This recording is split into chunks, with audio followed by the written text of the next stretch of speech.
இந்து மாநில சட்டமன்ற தேர்தலுக்கான முடிவுகள்ல மிகப்பெரிய திருப்புமுனை ஏற்பட்டிருக்கு. வெஸ்ட் பெங்கால்ல பாஜகவினுடைய ஆட்சி உறுதி செய்யப்பட்டிருக்கு. அஸ்ஸாம்ல பாஜக ஆட்சி.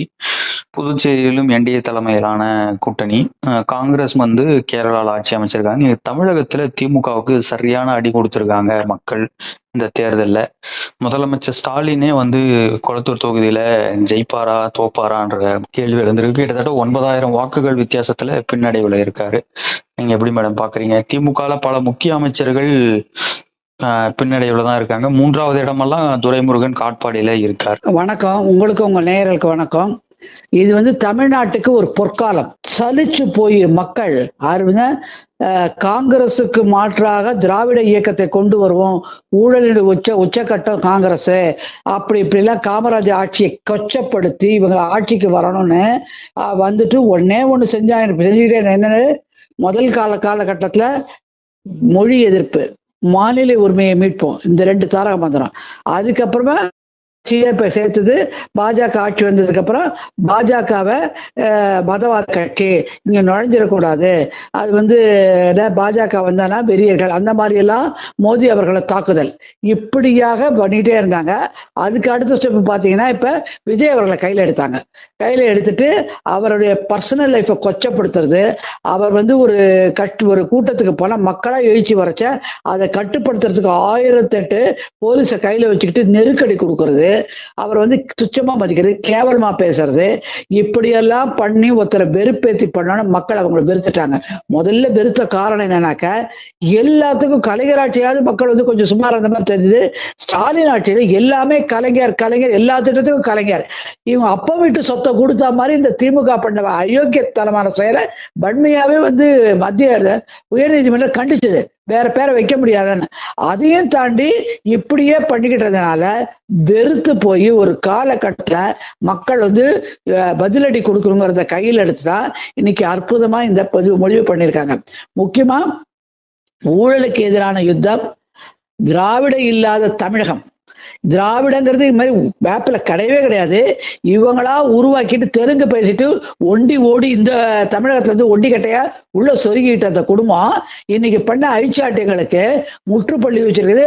முதல் தடவையாக ஒரு தடவை கூட தோற்காத ஸ்டாலின் அவர்கள் இன்னைக்கு தோற்கிறது உறுதி செய்யப்படுகிறது. அப்புறம் அவருடைய பிள்ளை ஊசலாடி இருக்குது. இந்த திமுகவுடைய அழிவுக்கும் தமிழகத்தினுடைய விடுதலைக்கும் காரணம் யாருன்னு பார்த்தானாக்க உதயநிதி ஸ்டாலின். அவருடைய கொள்கைகளும் அவர் பேசுற திமிரும் பேச்சும் பண்பில்லாத பேச்சு.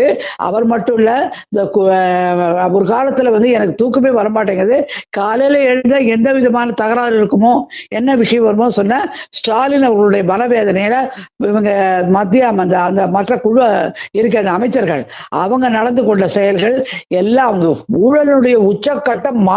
மருமக சபரீசன் ஒரு பக்கம், பிள்ளை ஒரு பக்கம், மனைவி ஒரு பக்கம், அடியான அறுவடை எல்லாம் கோடி கணக்கு லட்ச கோடி கணக்கில் வெளிநாடுகள்ல பதுங்கி இந்த மாதிரி எல்லாம் பண்றது அப்பட்டமாக.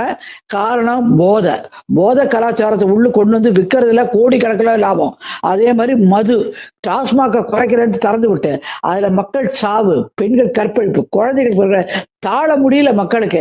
சாதாரண அப்பர் மிடில் கிளாஸ்ல இருக்கிறவங்க, லோயர் மிடில் கிளாஸ்ல இருக்கிறவங்க ரோட்ல நடக்க முடியல. பயம், எவன் கையை பிடிச்சி வைப்பானோ, எவன் வெட்டி போட்டுருவானுங்கிற பயம். இந்த மாதிரி ஒரு சூழ்நிலை ஆட்சியை கொடுக்கறது. அமைதியா பொம்மை முதலமைச்சரா காட்சியை ஓட்டிட்டாங்க. யாரு ஏற்றுப்பாங்க? சொன்னா கோவம் வந்தது பொம்மை முதலமைச்சரா உடனே மிரட்டுறது. அதாவது இவங்க சர்வாதிகார தாலிபான் ஆட்சி மாதிரி. அவரால் ஒருத்த ஒரு சாதாரண பொது கருத்தை சொல்லிட்டா போறோம், உடனே கத்தி இதெல்லாம் எடுத்துக்கிட்டு அவங்க வீட்டுல தட்டி மிரட்டுறது, குரட்டுறது, இதெல்லாம் நடத்திட்டு அப்புறம் இந்த திமுகவுக்கு ஒரு கேள்வி, நீங்க என்ன பண்ணீங்க? அதிமுக ஊழல் கட்சி, இவ்வளவு அமைச்சர்கள் பேர்ல ஊழல் இருக்கு, கொண்டு போய் ஆளுநர்கிட்ட கொடுத்தேன்னு சொன்னீங்க. ஒரு நடவடிக்கை எடுக்கல. அதிமுகவோட எல்லாத்தையும் காம்ப்ரமைஸ் பண்ணாங்க, பணத்தை வாங்கிக்கிட்டு. ஏன்னா இவங்க ஊழல் தானே, இவங்களுக்கு பணம் வரணும் கையில வந்தா போதும், அதனால காம்ப்ரமைஸ் பண்ணி அப்புறம் ஜெயலலிதா மேடமுடைய இறப்புக்கு சிபிஐ என்கொயரி வைப்பாங்க. ஏன் வைக்கல? அதையும் காம்ப்ரமைஸ் எடப்பாடியோட. இப்படியாக எல்லா விஷயத்தையும் பண்ணதோடைய விளைவுதான் இன்னைக்கு என்ன நடந்தது? எந்த கூட்டணி கட்சிகளும் பின்னாடி இன்னைக்கு அழுதாங்க, வீசிக்க அழுகிறாரு. உதயநிதி ஸ்டாலினை ஒழிச்சு கட்டணும், இந்த மாதிரி அராஜகம் தன்னுடைய படங்களை தயாரிப்புல பண்றாங்க, பாடம் கற்பிக்கணும் அப்படிங்கிற ஒரு எண்ணத்துலதான் தாவேக்காவை உருவாக்கினார் விஜய் அவர்கள். ஆனா இன்னைக்கு அந்த தாவேக்கா வந்து பெருமளவுல ஒரு கட்சியா வந்து, அட வேறு இல்லாத கட்சிங்க, பூத்துல ஆள் கிடையாதுங்க, வேட்பாளர்களே கிடையாதுங்க, என்ன பண்ண போறாங்க, அவர் என்ன பண்ண போறாரு, இதெல்லாம் ரசிகர் கூட்டங்க, வெட்டி பார்க்குது கூட்டம், இதெல்லாம் ஒண்ணும் கிடையாது. எவ்வளவு கீழ்த்தரமா அவரை கொச்சப்படுத்தி பேசி அட்டாக் பண்ணி பேசுறது. ஏங்க விஜயின் மறைச்சிட்டாரு, பின்னாடி ஆட் பண்றாரு ஜோசப், நான் கண்டுபிடிச்சிட்டல. இதெல்லாமாங்க இவங்க என்ன டெவலப்மெண்ட் கொடுத்தாங்க 60 வருஷம் ஆட்சியில இருந்து? என்னத்துக்கு பொய் பித்தலட்டும், பொய் பேசுறதுல மேக்சிமம் யார் பட்டா 2 திராவிட கட்சி நம்பர் 1. எல்லாம் செய்யாதது இருக்கிற மாதிரி ஒரு தமிழை வச்சுக்கிட்டு உருட்டிக்கிட்டு இந்த மாதிரி பண்ணிட்டாங்க. இதை முதல்ல இன்னைக்கு விஜய் எடுத்த தாரகம் வந்து அவர் எடுத்தது இல்ல, அவர் இரவலா வாங்கினது தான் விஜய் எடுத்தது. யார் அவரே ஒத்து பாருங்க, ஒரு டீசன்ட் மேனுங்க. இந்த காலத்து இளைஞர்கள் வந்து உண்மையை ஒத்துக்கிறதுலையும் பொய் பேசாம வேற ஏதாவது புதுசா அந்த கத்துக்கிறதுலையும் மன்னிப்பு கேட்கறதுலையும் அவங்களும் குணம் கொண்டவங்களா இருக்காங்க. அதனாலதான் திரு அண்ணாமலை, பாஜகவின் முன்னாள் மாநில தலைவர் திரு அண்ணாமலை அவர்கள் தான் முதல்ல திராவிடம் இல்லாத ஆட்சி, ஊழல் இல்லாத ஆட்சிங்கிற தாரக மந்திரத்தை எடுத்து இவங்களை தோச்சு போட்டு அடிச்சுக்கிட்டு இருந்தாரு. அந்த ஒரு இதனுடைய விளைவு வந்து பாராளுமன்ற தேர்தலில் அந்த கட்சியானது 83 அசம்பிளி தொகுதியில 2வது பிளேஸ் வந்தது. அவருக்கு கொடுத்த காலகட்டமே ஒரு 15 நாள் 20 நாள் தான் தேர்தல் பிரச்சாரத்துக்கு. இவங்களை போல வருஷ கணக்கா ஆட்சியில உட்காந்துக்கிட்டு தேர்தல் பிரச்சாரம் பண்ணி எல்லா பவரையும் கையில வச்சுக்கிட்டு அப்படி இல்லை. இங்க இருக்கிற திமுகவோட நெருக்கடியில நடுவுலையும் பிரச்சாரங்கள் அந்த குறுகிய காலத்துல பண்ணி 83 தொகுதிக்கு கொண்டு போய் ஒரு காலகட்டத்தை வந்ததுக்கு அப்புறம் அந்த தாராமந்தத்தை கண்டினியூ பண்ணாங்க. வேற விதமான இன்னைக்கு ஒரு நாங்க நியூஸ் பாக்குறோம், என்னது எடப்பாடி அவர்கள் தன்னுடைய வேட்பாளர்களா இன்னைக்கு இம்மிடியட்டா இதுக்கு கூப்பிட்டுருக்காரு, ராயப்பேட்டை எம்ஜிஆருடைய மாளிகைக்கு கூப்பிட்டுருக்காரு போறாங்க. இங்கிலீஷ் சேனல்ல போடுறாங்க, பிஜேபி தொடர்பை கட் பண்ணணும், என்ன மாதிரி சமய சந்தர்ப்பவாதியை சேர்க்க வேணாம், நம்மளுடைய கொள்கையிலே நம்ம என்னைக்கு உறுதியா இருக்கணுங்கிறத தமிழக பாஜக முன்னாள் மாநில தலைவர் திரு அண்ணாமலை அவர்கள் சொல்லிட்டு இருந்தது வந்து அவருடைய இதை இரவல வாங்கிக்கிட்டு அதை தன்னுடைய என்ன சொல்றது, இந்த திரையில இருக்கிற ஒரு செல்வாக்கை பயன்படுத்தி இன்னைக்கு மிளிர்ற மாதிரி பண்ணி அவர் வந்துட்டாரு. காரணம் என்னன்னாக்க அவரை வெறுப்பு ஏத்த அவருடைய ரசிகர்கள், அப்புறம் அந்த குழந்தைகளுக்கு ஒரு சொல்ற அது வந்து தவறுதலான முன்னுதாரணம். ஆனா இன்னைக்கு காலகட்டத்துல தவறுதலான முன்னுதாரணம் எப்படியோ ஜெயிச்சா போதுங்கிற கையில எடுத்து என்ன சொன்னாரு, குழந்தைகளா நீங்க அங்கிளை பிடிக்கும்ல பண்ணுவீங்கன்னா சொன்னது அந்த ஒரு வார்த்தை. இப்போ ஒரு மார்ச் ஒரு 15 தேதிக்கு மேலதாங்க எழுச்சியப்பட்டது. 14 இடத்துல கூட அவர் வந்து முழுமையா வந்து பிரச்சாரம் செய்யல. ஆனால் இன்னைக்கு வந்து 30% வாக்குங்கிறது வந்து பாஜகவோட வாக்குகள் சில அங்க போயிருக்க நடுநிலை வாக்காளர்கள் இருக்காங்க இல்லையா, அவங்களுக்கு பிடிச்ச தாரக மந்திரம் என்னன்னாக்க ஊழல் இல்லாத ஆட்சி, இந்த திராவிட ஆட்சி ஒழியணும். வெறுத்து போயிருக்காங்க, வளர்ச்சியே இல்லாம போய் சொல்லிட்டு இருக்காங்க, ஊழல் வச்சுக்கிறாங்க, அவங்க ஒழியணும்னு சொல்லிட்டு தான் அவங்க வந்து காத்துக்கிட்டு இருந்தாங்க. அந்த காற்றுக்கு மருந்து வந்து இவர் கிடைக்கவே இவர் பின்பற்றிட்டாங்க. நடுநிலையாளர்களோட ஆட்சி பல கிட்டத்தட்ட ஒரு 40% 60% அப்படியே கொண்டு போய் டிவி கேட்க விழுந்துருச்சு. இது வந்து அவருடைய திறமை என்ன பண்ணான்னா ஒரே ஒரு யுக்தி, யாருடைய கூட்டணி இல்லைங்கிறத திடமா இருந்தாரு.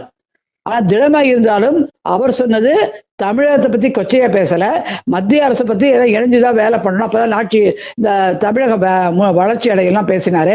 இவங்களுக்கு சண்டை போடுறதுக்கும் பொய் பித்தலாட்டம் பண்ணிட்டு ஒரு பக்கத்துல நான் வந்து நலத்திட்டங்களை கொடுக்கறதுக்கு அதுல வச்சு கொள்ளடிக்கிறது, தான் கட்சிக்காரனுக்கு மட்டும் கொடுக்கறது, இதையே திமுக ஸ்டாலின் ஆட்சி பண்ணிக்கிட்டு இருந்தது. இதை மக்கள் வந்து பார்க்காம இல்லைங்க. இப்ப நீங்க பாத்தீங்கன்னாக்கா கூகுளை தட்டினா எல்லா விஷயமும் கை மேல கிடைக்குது. அதனால அதை பார்த்துட்டு தான் இருக்காங்க. இதெல்லாம் கூட்டி கழிச்சு பார்த்து இவர் வீட்டுக்கு போயே தீரணுங்கிற உறுதியா இருந்தது. இதை வந்து கணிச்ச ஆங்கில ஒரு செபாலஜிஸ்ட், அதாவது கணிப்பாளர் என்ன சொன்னாரு, ஆக்சஸ் மை இந்தியா வந்து பிரதீப் குப்தாங்கிற கட்டாயம் டிவிக்கே ஆட்சி அமைக்கும் அப்படின்னு சொல்லி சொன்னாரு. அது இவங்க நக்கல் அடிச்சாங்க. திமுக பணத்தை கொடுத்து எப்போது மேல திருடின பணத்தை அள்ளி கொடுத்த மாதிரி கிள்ளி கொடுத்த மாதிரி எல்லா மீடியாவுக்கும் காசை கொடுத்து 122 130 140 போடு அப்படிலாம் சொல்லி திருட்டுத்தனம் பண்ணதோட விளைவு மக்களுக்கு புரிஞ்சுக்கிட்டாங்க. ஆனா உண்மையாவே திமுக வந்து தான் ஜெயிக்கிற நிலைமை தெரிஞ்சிருந்தா தேர்தல் வாக்களிச்ச அன்னைக்கே வந்து சாயந்தரம் அப்படி வாயை திறந்து அப்படி ஆகும் இப்படி ஆகும்னு ஊழல் விட்டுருப்பாங்க. ஆனா அன்னைக்கு பேசாம இருந்த காரணமே அன்னைக்கு அவங்க காலி ஆறாங்க தெரியுது. இந்த பிரதீப் குப்தா என்ன சொன்னாருங்க, சென்னையில முக்கிய தலைகளே கஷ்டப்படும் அப்படின்னு சொல்லி நிறுத்திட்டாரு. அப்பயே கோடு கட்டி காட்டாரு, இவங்க 2 பேரும் அம்பையில் ஆறாங்க. அதனால முக்கியமா நகர்ப்புறத்துல வந்து எல்லா இடத்துல இருக்கிற வாக்குகளையும் அள்ளி போறது யாருனாக்க விஜய் அவர்கள் தான். காரணம், நகர்ப்புறத்துல இருக்கிற அத்தனை பேர் டாக்ஸ் பேயருங்க. முக்கால்வாசி நீங்க ஒரு ஒரு பூத்துல 100 பேர் வாழறாங்க பார்த்தீங்கன்னாக்க, பக்கத்துல இருக்க அடுத்த 100 பூத் வந்து ஒரு சாமானியர் இருக்கும் பாஷ் ஏரியால.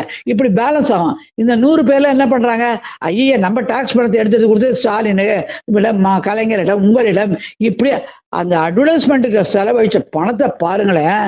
எஸ்சி எஸ்டி கம்மி கொடுத்த அந்த திட்டத்துல இருந்து எடுத்து அள்ளி விட்டு தாமும் போட்டோ வரணும், அப்பாவோட போட்டோ வரணும், அப்பாவோட பேர் என்னைக்கு வாங்கிட்டு இருக்கணும், இந்த வேலையை பார்த்தாங்களே தவிர நம்மளுடைய வரி பணத்தை வச்சு இந்த வேலையை பார்த்தாங்க, எந்த வேலையும் செய்யலைங்கிறத அப்பட்டமா மக்களுக்கு தெரியும். அதை சொல்லி காட்டி போல வெட்டு குத்து அடி ஒத்த என்ன இது ஜனநாயக ஆட்சியா, இது என்ன ஆட்சி அவங்களுக்கு?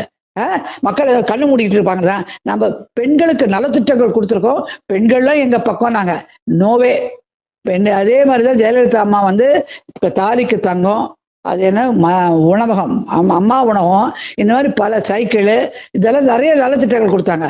கொடுத்ததுக்கு அப்புறம் எடப்பாடியால 20-21 ஜெயிக்க முடியல. நீங்க நலத்திட்டங்களால கொடுக்கறதால திருப்பி வருங்க கனவெல்லாம் இப்ப காலம் மாறி போச்சுங்க. நலத்திட்டங்கள் யாரால கொடுக்குறீங்க? எங்களுடைய வரி பணத்தை எடுத்து கொடுக்குறீங்க. உங்க அப்பா வீட்டு காசோ இல்ல உங்க காசுல எடுத்து கொடுக்குறீங்களா? அப்படி மக்கள் கேட்க ஆரம்பிச்சாங்க. நீங்க இன்னைக்கு அடிச்சீங்க, பணத்தை எடுத்து எவ்வளோ கோடிகள் எடுத்து விட்டாங்க. ஓப்பனாவே காசு கொடுக்குறாங்க. காசு கொடுக்குறோம் பேசுறது தவறுங்க, சட்டப்படி தருதல்ல. அது ஓப்பனா பேசினாங்க, இவ்வளவு ரூபாய் அவ்வளவு ரூபான்னு. என்ன ஆச்சு? 1 ரூபாயும் ஆகல, 0 ஆச்சு. அதாவது எப்படின்னாக்க, மக்கள் வந்து தான் நினைச்சதான் செய்வாங்க. படிப்பினையா சைலண்டா காத்துக்கிட்டு இருந்தாங்க. தமக்கு ஏறதுக்கு ஒரு கயிறு கிடைக்குமா பார்த்தாங்க. சட்டமன்றத்துல, பாராளுமன்றத்துல பார்த்தாங்க. பாராளுமன்றத்தை 83 தொகுதி குறுகிய காலத்துல பாஜக ஏறிச்சு. அது உள்ளுக்குள்ள இருக்கிற விளைவுகள் என்னவோ சில விளைவுகளால மேல தடுக்கப்படுது பண்ணாங்க. ஆனால் இந்த தடவை அந்த பாஜக இல்லாத இடத்த அந்த கயிறை பிடிச்சுக்கிட்டு விஜய் வந்து அழகா ஏறிட்டாரு. அதை வந்து விரும்பினது மக்கள். மக்கள் எதை விரும்புறாங்க? நல்ல பல்ஸ் தேடிக்கிட்டு, இதுக்கு பிரச்சாரமும் தேவையில்லை, பூத்து கமிட்டி ஒண்ணுல என்ன விருப்பப்படுறவங்க தன்னால வேலை செய்வாங்க வந்து அப்படிங்கிற ஒரு தன்னம்பிக்கை, அந்த அசையாத நம்பிக்கை வச்சார் பாருங்க அந்த குழு, அவங்களுடைய ஃபாலோவர் மேல. அதுதான் அவருக்கு முதல் வெற்றி. நான் பொழுது பேசணும் இல்ல, இன்னைக்கு இருக்கிற நிலவரத்தை சொல்றோம். அதுதான் அவருடைய அப்பாவும் இன்னைக்கு பேட்டியில சொல்றாரு. அது ஒரு தன்னம்பிக்கையோட தனியா நிக்கணுங்கிற என் பையன் உறுதியா இருந்தான், அதனுடைய வெற்றி முகம் தான் இன்னைக்கு கிடைச்சிருக்குங்கிறாரு. பதிலடி கொடுத்தே தீர்வு ரெட்ஜெயின் மூவிஸால உதயநிதி ஸ்டாலினுக்கு சபதம் எடுத்தாரு. சபதத்தை முக்காவாசி நிறைவேற்றிட்டாரு. இன்னொரு 10% ஏத்தணும், அதான் வெயிட்டிங். அதனால இனிமே தமிழகம் வந்து முழிச்சு கொண்டது, கண்ணை விரித்து கொண்டது. ஊழலு, அராஜகம், இந்த தாலிபானு, நக்கலு, சும்மாவாது தமிழ பேசிட்டா மாநில பொய் சொல்றது, நீட்டை ரத்து பண்ண பொய் சொல்றது, இந்த மாதிரி எல்லாம் ஓட்டு அப்படியே ஹைஃபை தான் குடும்பத்துக்கு மேல மேல மேல சுரண்டி ஏங்க எவ்வளவு லட்சம் கோடி, 10 லட்சம் கோடிக்கு மேல கடனை வச்சுட்டு போயிருக்கீங்க. அடுத்த ஆட்சி என்ன செய்வாங்க? முதல்ல நம்ம விஜய்க்கு ஒரு கோரிக்கை வைக்கிறோம். முதல்ல இந்த ஊழல் பெருச்சாலைகளை கைது செய்து அவங்கள தர்ம தாட்சியம் இல்லாம சிறைக்கு அனுப்பணும். சிறைக்கு அனுப்பிச்சாதான் இப்ப சசிகலா அம்மா அடுத்த எலெக்ஷன் நிற்காம காத்திருக்கேன், அந்த மாதிரி இவங்க காலெல்லாம் முடியும். இல்லாட்டி அவரு வந்து மெத்தலை போக்க பிடிச்சாருனாக்கா குறுகிய காலத்துல அவரும் மறைஞ்சு போயிடுவாரு. மக்கள் இப்ப என்ன இது எதிர்காலத்துல இப்ப இருக்கிற இளைஞர்கள் யாரும் இந்த திராவிடத்துல விரும்பல. ஊழல் பண்றவனுக்கு படிப்பினை சொல்லிக் கொடுக்கணும், அவன் கையில இருக்கிற பணத்தை பிடுங்கணும். இப்ப நம்மகிட்ட ஒண்ணு சொல்லியிருக்காரு விஜய், ஒரு ஆப் கண்டுபிடிப்பேன், நீங்களே பட்டா மாற்றம் இந்த மாற்றம் அங்கெல்லாம் போய் ஊழலுக்கு கொடுக்க வேணாம், நீங்களே வீட்டுல பண்ணலாம், வரையே கண்டு சொல்லுங்க. அது செய்வாரா முதல்ல பார்க்கணும். அவர் ஆட்சி அமைத்தால் இன்னும் கொஞ்சம் ஷார்ட் ஆகுது, 10-15 ஷார்ட் ஆகுது, அதை மேக்கப் பண்ணி அவர் அமைச்சிட்டாருனாக்க அந்த சமயத்துல கருணை அவர் மட்டும் நேர்மையா இருந்த பத்தாது, அவருடைய சகாக்களும் நேர்மையா இருக்காங்கிறத கண்காணிக்கணும். அப்பதான் அந்த ஆட்சியும் இதுல இருந்து மாறுபட்ட ஆட்சியா மக்கள் நினைப்பாங்கிறது. ஆட்சி அமைத்தால் அதை அண்டர்லைன் பண்ணிக்கங்க, ஆட்சி அமைப்போங்கிறது நம்ம உறுதியா சொல்லுவேன். இன்னைக்கு தனிப்பெரும்பான்மையை வச்சு சொல்றோம். அடுத்தது இது ஒரு படிப்பினை. இனிமே திராவிடங்கிறது வெளியில தலை தூக்காதுங்கிறத மக்கள் நிரூபிக்கிறாங்க. இனிமே இந்த ஊழல் சும்மாவது ஊழல் கொள்ளடிச்சுக்கிட்டே திராவிடம் திராவிடம் திராவிடம் என்னங்க திராவிடம் வெறுத்து, அது பேச்சை கேட்டாலே மக்கள் வெறுத்து போறாங்க. அந்த மாதிரி அவளுக்கு காலம் மாறி போச்சு. இப்ப கம்ப்யூட்டர் சேட்டலைட் காலத்துல போய் நான் அந்த காலத்துல திராவிடம் நான் வெட்டில ஏங்க உங்க வீட்டுல ஒண்ணுமே சாகல. இந்தி போராட்டத்துல எவனோ செத்தா அதை கொடி வச்சு மொழி பெரும் பேசிட்டு இருக்கிறவங்களா ஏமா அந்த இடிச்ச ஆளுங்களா? இந்த காலத்து பசங்க கூகுள தட்டுறாங்க, நீங்க பண்ற தில்லாலங்களுக்கு தான் உள்ள வைக்கிறேன். இன்னைக்கு குழந்தைங்க நான் கேள்விப்படுறோம், காலையில 6 மணி, நேற்றுக்கு ராத்திரியெல்லாம் கோயிலுக்கெல்லாம் போய் பூஜை பண்ணியிருக்காங்க. காலையில எழுந்து குளிச்சுட்டு சாமி கிட்ட விளக்கேத்தி வச்சு பூஜை பண்ணிட்டு 7 மணிக்கெல்லாம் கம்ப்யூட்டர் செல்ல தட்டாங்களாம். எல்லா வீட்லயும் வந்து சொல்றாங்க. அப்ப குழந்தைகளுக்கு ஜனநாயக விழிப்புணர்ச்சி கொண்டு வந்திருக்காரு விஜய். ஆனா அது நல்ல விதத்துல குழந்தைகள் எடுத்துட்டு போனோம், படிக்கணும், ஜனநாயகத்தை கொண்டு வரணும். இந்த மாதிரி மாற்றத்தை யாரால கொண்டு வர முடிஞ்சதா? இப்ப கூட காலகட்டத்துல இப்ப பாஜக இருக்கிற குழுவுல இருக்கிறவங்க தூக்கி கூட்டம் போகுது, கேட்கிறாங்க. ஆனால் என்ன விஷயம்னாக்க சில குறைபாடுகள்லாம் நீக்கிறதுக்கு பாஜக முயற்சி செஞ்சுக்கிட்டு தடைக்கெல்லாம் சில இருக்காங்க. அதெல்லாம் மீறி இந்த காலத்துக்கட்டத்துக்கு ஏத்த மாதிரி ஆட்சி அமைக்கணுங்கிறத எண்ணத்தோட இயங்குற தலைவர்கள் தான் வெற்றி பெறுவாங்கிறதுக்கு இந்த காலத்துல இப்ப வந்து கொண்டிருக்கிற முடிவுகள் நமக்கு தெளிவா காட்டுக்குது. இது மறந்தும் எப்போதுமே பாருங்க, திமுக வந்து ஒரு குறுக்கு வழியில ஜெயிக்கும். இந்த போன 2021 எடப்பாடியார் வந்து சசிகலா, ஆனா 2-3% தான் வித்தியாசம். சசிகலா அவங்களெல்லாம் சேர்க்க சொல்லி பாஜக தலைமையில சொன்னாங்க. அதை சேர்த்திருந்தா திமுக வந்திருக்காது. அதை சேர்க்காத டிஃபால்ட்டை வச்சு அறுவடையாளர் அராஜகம், கொள்ளை, திருட்டு, கொலை எல்லாத்தையும் பண்ணி முடிச்சாங்க. இப்ப அவங்களுக்கு கையில அவங்க கண்ணை குத்திக்கிட்டாங்க. அவர் சொன்னது எனக்கு தூக்கம் வரல, என்ன நடக்குமோன்னாரு. நிரந்தரமே தூக்கம் இல்லாம வேணவே வேணாம், நிம்மதியா வீட்டுல தூங்குங்க, நாங்க யாரும் நீங்க இருக்க வேணாம் ஆட்சிக்கு சொல்லி முடிச்சு விட்டது தமிழக மக்கள். இதுதான் இன்னைக்கு நிதர்சனம். இனிமே மறந்தும் இந்த ஒரு குடும்பம் இருக்க பிறகு ஏடிஎம் குடும்பம், அன்னைக்கு இந்த மாண்புமிகு பாரத பிரதமர் கோயம்புத்தூர்ல சொன்னாரு, ஒரு குடும்பத்துக்கு ஏடிஎம்மா மக்கள் வச்சிருக்காங்க. இது ஒரு படிப்பினை. ஸ்டாலின் அவர்கள் எந்த மெத்தனை போக்க ஒரு ஸ்ட்ரிக்டா கையாளதான் இன்னைக்கு அந்த தலைவிதி கிழிஞ்சது. அதான் உண்மை. அதை கையாள எடுத்து அந்த சமயம் பார்த்து இவங்க அடிச்சாங்க பாருங்க, பால சிக்ஸர். அதுதான் விஜயோட பெருமை. ஆனா காலங்கள் மாறும், காத்திருப்போம். பாஜகவுடைய எண்ணம் வந்து ரொம்ப தூரத்துல இல்ல, திருப்பியும் கையில எடுப்பாங்க. அதை விஜய் புரிந்து கொள்வாரு. பாஜகவோட இணைஞ்சு அங்க ஆட்சியை அமைச்சு நல்ல ஆட்சியை கொடுத்தாங்கன்னா இளைஞர்கள்லாம், உங்களை போல இளைஞர்கள்லாம் நாளைக்கு நான் சொல்லிக்கிட்டே இருப்பேன், கல்யாணம் பண்ணி குழந்தைகளை படிக்க வச்சு ஒரு ப்ரொஃபஷனல் ஆகணும்னா என்ன பண்ணுவீங்க? இந்த மாதிரி திராவிட மாடல், கொள்ளடிக்கிற மாடல் தானே. அதுக்கு ஒரு முற்றுப்புள்ளி வைக்கிறதா நம்ம நினைக்கிறோம். சொன்ன வார்த்தையை விஜய் அவர்கள் காப்பாற்றணும், ஆட்சி அமைத்தால் அப்படிங்கிறது நம்ம